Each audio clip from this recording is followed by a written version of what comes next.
On a beau habiller le mariage comme l'on veut, nous assistons à une véritable annexion de notre industrie ferroviaire par le groupe Siemens. Ce rapprochement aura des conséquences. Des engagements de Siemens, nous les connaissons mal et ils sont limités dans le temps. Le maintien des effectifs et des sites est loin d'être garanti. Baisse des effectifs en production, mais également en conception, avec des délocalisations liées aux demandes des clients, mais aussi pour des contraintes de compétitivité ou plutôt de rentabilité.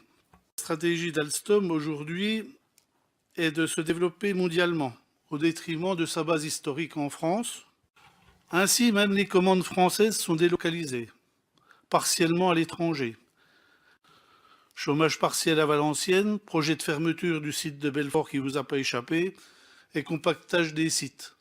Le Grand Paris sera peut-être boosté par les Jeux Olympiques, mais si l'on n'y prend pas garde, lorsque ces commandes arriveront, nos sites ne seront peut-être plus en mesure de fournir.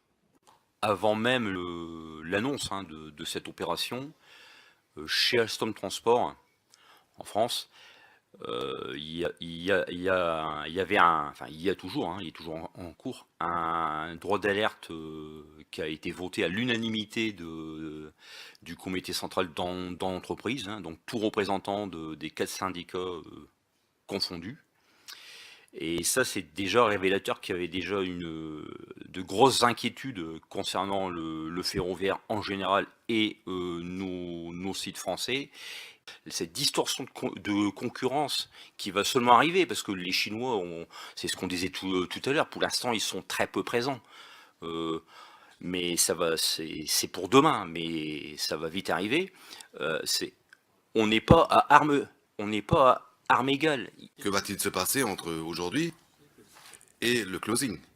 Et comme je me suis engagé à dire la vérité, je vais dire la vérité, même si j'arrive à mon directeur de rien dire. Le prochain appel d'offres sur les TET, c'est une offre qui va partir avec de la chaudronnerie faite entièrement en Pologne, à Katowice.